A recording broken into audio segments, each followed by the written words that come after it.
We've had a dominatrix. We've had a therapist.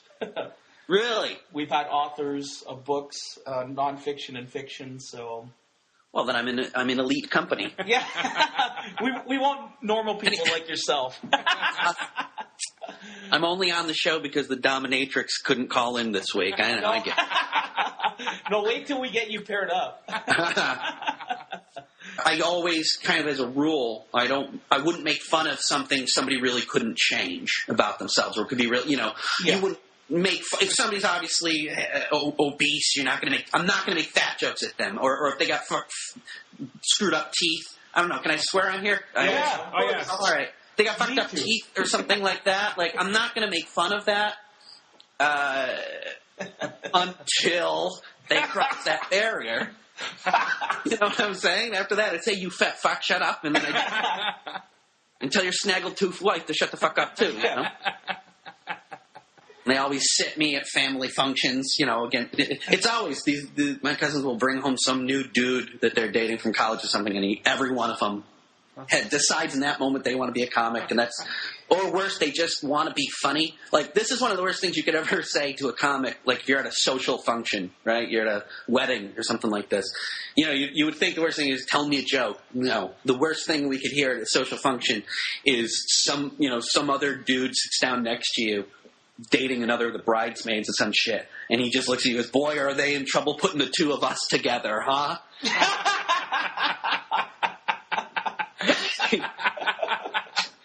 Just kill me now. Just this. I can't even tell you how many times that shit has happened.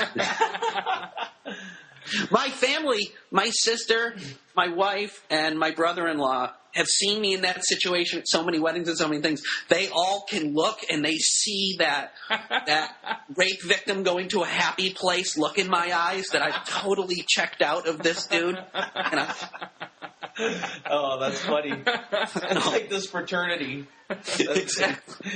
I've just resurrected it. And today it's coming back onto iTunes. All the old episodes are there, and we're doing new ones because I'm doing them as part of a syndicated radio show, which is called Will Roberts Weekly Telegraph Radio, and it's syndicated across the country. And I do like a 6 or 7 minute segment each week on the show where I review a new movie based on only the previews, and then after it's aired on the radio, then the audio file is uploaded to iTunes, and it'll be out in podcast form as well. So I'm enjoying doing it again, and I hope that the people who used to listen to it will find it, and new folks will as well, because you really can tell a lot about movies from just the previews. And when you start really breaking them down and studying them, you just realize give me a 3-minute preview and I can pretty much write the script word for word for the whole thing. It always drives me nuts when they remove the actual scene in the preview out of the movie. Oh yeah, that's awful. Or my other pet peeve is I hate when every asshole in theater falls out of their seat laughing when somebody gets kicked in the nuts. Like, it's the funniest thing they've ever seen. Right. And it's in the fucking preview. I hate that shit. You've seen Adam Sandler get kicked in the nuts 35 times on the commercials before you got here. How are you having this belly laugh? My job is to understand what makes people laugh, and I do not understand that part of our psychology. I saw your tweets about the Oscars, especially the Ellen's ordering pizza. I'm like, can they not get any more? That's got to make you cringe. Like, yeah. Those award shows are so stupid. Yeah. I don't generally watch them. My wife had it on as I got home from doing a set, and that's the only reason. But if it's on, I will live tweet it and. But I definitely don't go out of my way to watch those. They're so boring, so dull. Yeah. It went on forever, too. It was like an hour. Yeah. Oh, God. Torture. And you know what? If they want to get me back as a viewer, there's only really one thing they need to do. Okay. And it's the Oscars, all these. I don't care, have more song and dance numbers. I don't give a shit about that, But please, for the love of Christ, turn the applause track back up on the in memoriam section. That is so missing.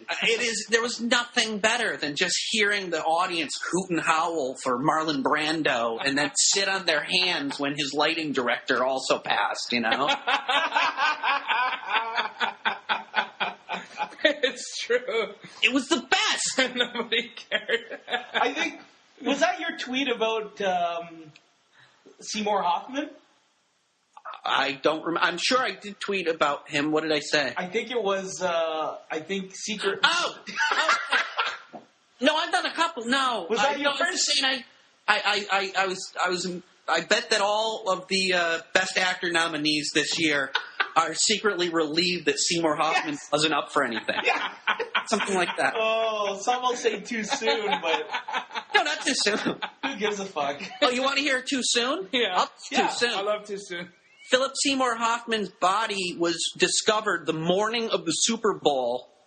That night, I tweeted, looks like the Denver Broncos offense spent the night partying with Philip Seymour Hoffman.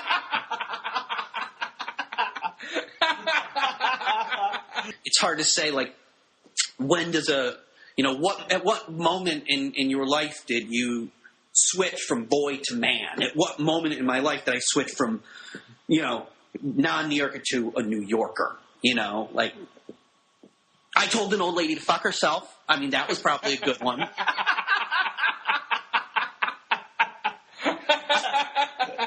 I pulled a dude off the subway tracks. I did that. That's not even a joke. We did that. Wow. You don't know, but just one day you're just like, oh, yeah, okay. I get it. I'm in. It doesn't... And that's it.